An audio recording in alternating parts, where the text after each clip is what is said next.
Welcome back to the agenda. As first reported by our own John Ralston, proposals to raise taxes on gaming and mining through the ballot box are dead. Conservative businessman Monty Miller is dropping a petition effort that was making both gaming and mining extremely nervous. Miller's endgame? To convince the state's two most powerful lobbies not to support an AFL-CIO-backed push for a broad-based business tax in Nevada. If gaming and mining did not agree to stay on the sidelines, which would essentially render the business tax proposal dead, Miller said he would see his petitions through. But Miller now says he has called off the dogs because he believes he's accomplished his mission, which is to say the competing ballot measure to tax business profits will not have enough support to collect the needed signatures. Now, that proposed measure would impose a 2% tax on business profits in excess of $500,000, and it would generate approximately $1 billion in revenue for the state. 73,000 voter signatures are needed to get it on the ballot. But does the petition effort have a chance without the support of gaming, mining, or the teachers union? The AFL-CIO's Danny Thompson recently appeared on Face to Face claiming he doesn't need them. Let's take a look. You only need 72,000 signatures. Only? Well, I've got 25,000 seniors who are retirees that are chomping at the bit to do this. I mean, there's 60-something thousand culinary workers. I mean, we have enough membership internally to do this. So, can Danny Thompson get this done on AFL-CIO and volunteer juice alone, or is he dreaming? Joining us now to discuss this is Michael Ginsburg with the Progressive Leadership Alliance of Nevada. Welcome to the show. Thank you. Does this ballot measure that the AFL-CIO is pushing have a snowball's chance in the desert without the backing of the big lobbies? Absolutely, absolutely. I mean, you know, the big lobbies, we didn't really expect them to be there in the first place. Just as in cycles past when people have tried to put forward ballot initiatives to correct the tax revenue situation in this state, you know, mining has always said that they want to be there, they want to support something broad-based, so is gaming, and it's never really materialized. Are you trying to say that, because essentially, look, I don't think, I mean, Danny Thompson even admitted, I mean, he personally doesn't have the money to pay for a petition push, and it costs money. It costs between $2 and $4 a signature typically to load up these petitions.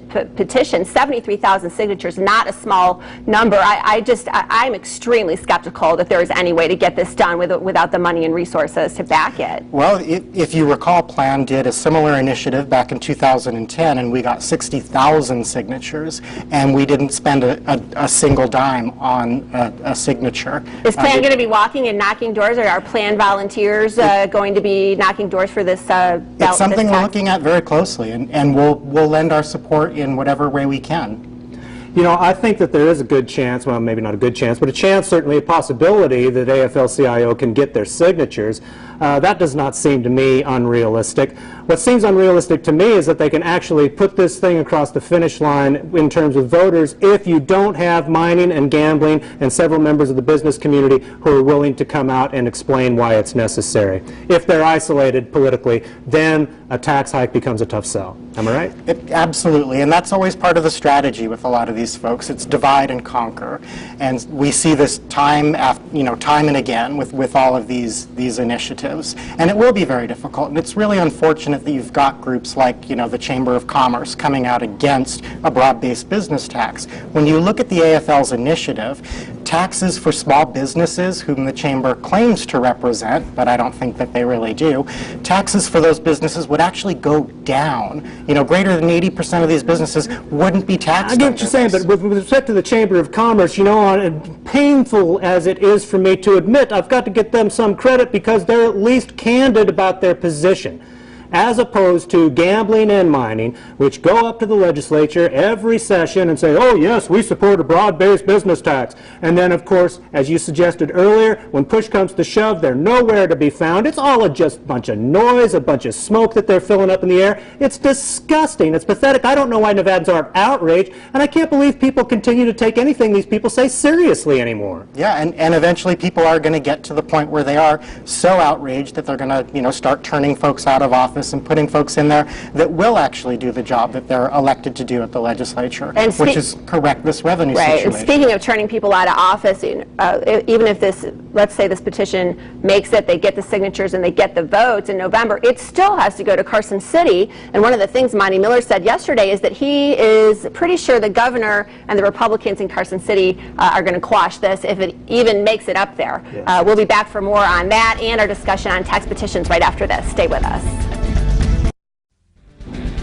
Welcome back to the agenda. We're here with Michael Ginsburg with the Progressive Leadership Alliance of Nevada, an organization that for years has tried to advocate for tax reform, much needed, long overdue tax reform.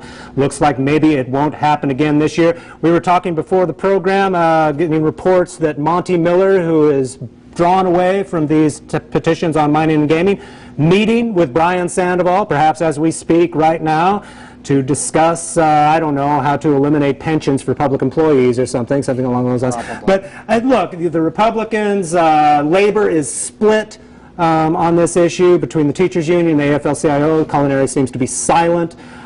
Is anything of consequence going to happen at the legislature this year? You know, I think one of the things that will be beneficial out of this. I mean, no one is surprised that these initiatives were pulled. They were nothing more than a thinly veiled, attempt at divide and conquer.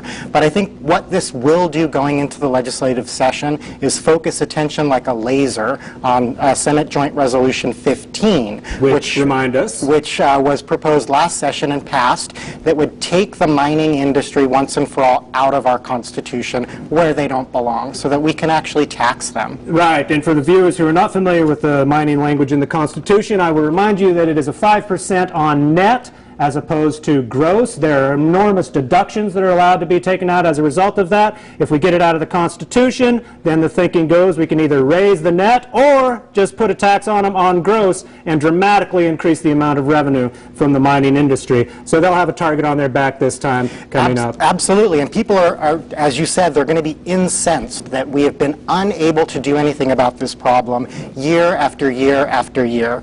And now that basically just limits the options of what we have on the table now, and this is one of those things left on the table. Just real briefly, even if you strip the mining language out of the Constitution, when you come back and try to do anything that will raise revenue from them, you're still going to need 2/3 because of the Jim Gibbons Memorial supermajority that requires 2/3 of legislators to pass or establish any kind of tax.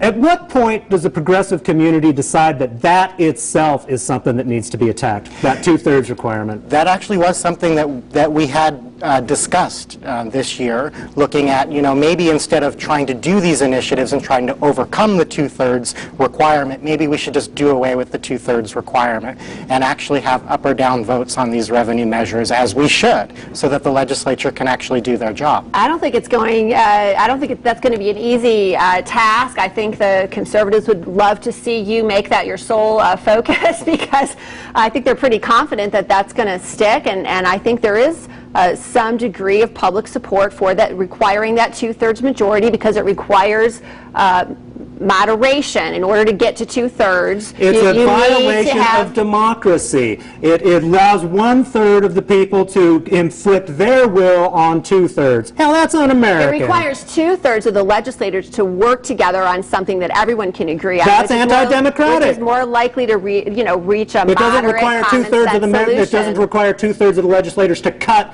education spending, to cut salaries for teachers and public employees. Why should it require 2/3 of the legislature to raise taxes on businesses that currently pay none? Well, it does, and those are the facts, and I don't know how you're going to get that overturned. There is a silver lining in that as well, because I think that puts a lot of pressure on both conservative Democrats and conservative Republicans to do something about the mining tax situation.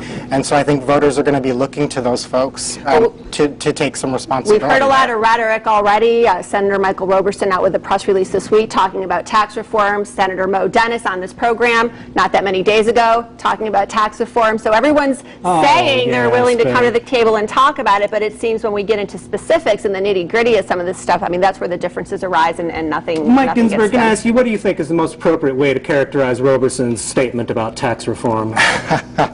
I think that when most people say that they want to be at the table and they want to be part of the solution, I think that's just really code for we want to be in the room and we don't want to be on the menu, really, is what they're saying.